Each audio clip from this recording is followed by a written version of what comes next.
de leur propre processus. Parce que avant cela, j'en veux pour référence en 1997,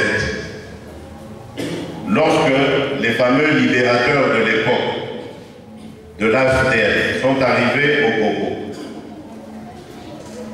et qu'ils prétendaient nous amener la libération après 32 ans de dictature moboutiste, l'UDPS, qui sentait venir le danger, avait exigé à ces libérateurs de demander la facture pour l'effort de guerre fourni par les pays étrangers, les armées étrangères qui les accompagnaient.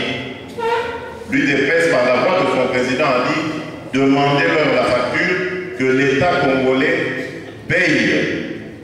leur paye ce qu'il faut pour l'effort de guerre qu'ils ont fourni en nous aidant à nous débarrasser de la dictature. Nous nous étions entendus répondre à l'époque qu'il n'y avait pas de troupes étrangères avec l'AFDL, que c'était tous des compatriotes et que les étrangers qu'on voyait n'étaient que des instructeurs qui venaient pour former la nouvelle armée congolaise.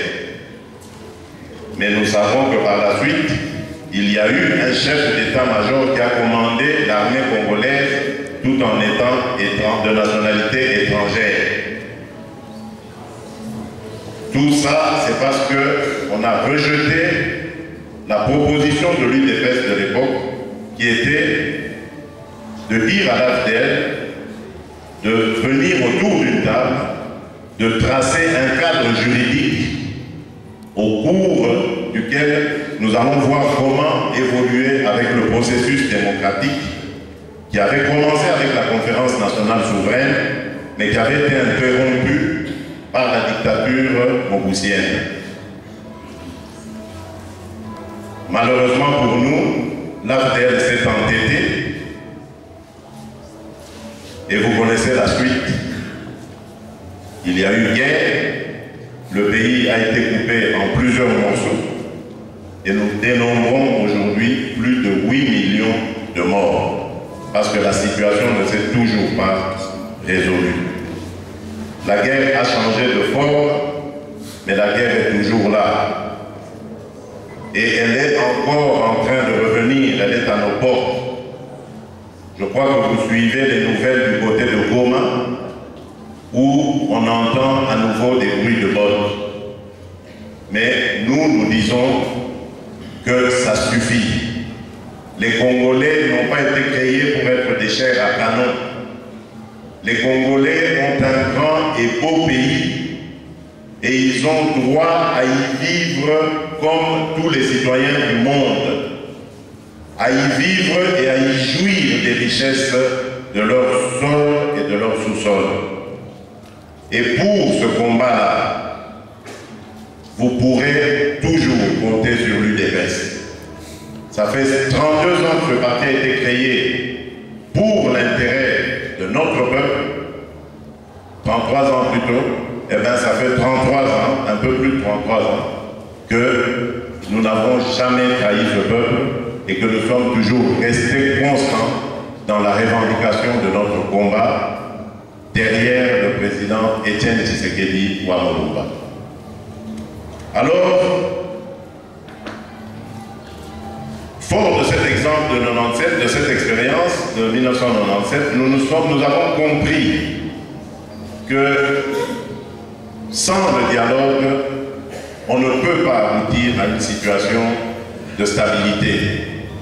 Et quand on observe la situation, on voit que le pouvoir en place, le pouvoir qui règne par défi, est en train de multiplier les entraves pour amener le pays vers le chaos. J'en veux pour preuve sa tentative l'année dernière de toucher à la Constitution en son article 220. Comme il y a eu de la pression internationale et interne, ils ont reculé pour revenir ensuite avec la proposition du recensement. Là encore, il y a eu pression. Ils ont reculé pour se repositionner à travers la loi électorale qui allait quand même revenir sur le problème de recensement, mais là, vous avez vu vous-même ce qui s'est passé les 19, 20 et 21 janvier dernier. Le peuple congolais s'est exprimé pour dire « ça suffit ». Mais malgré ça, ce pouvoir continue ses provocations, ses manœuvres dilatoires, parce que vous devez le savoir, ils n'ont qu'un seul objectif. Joseph Kabila n'a qu'un seul objectif, c'est qu'il n'y ait pas des élections au niveau présidentiel et qu'on obtienne le glissement, qu'on arrive donc au-delà, qu'on constate l'impossibilité d'avoir des élections présidentielles en 2016.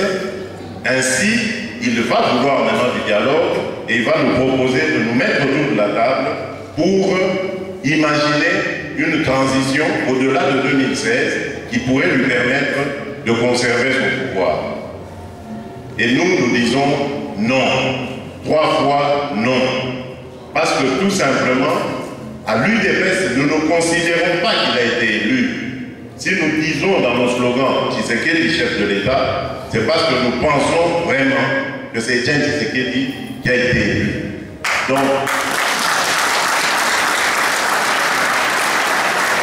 nous ne pouvons pas accepter une énième imposture. Le mandat de Joseph Kabila est censé s'arrêter en 2016. Nous pensons qu'au cours d'un dialogue, nous pourrons le déterminer et proposer même aux candidats ou à l'ancien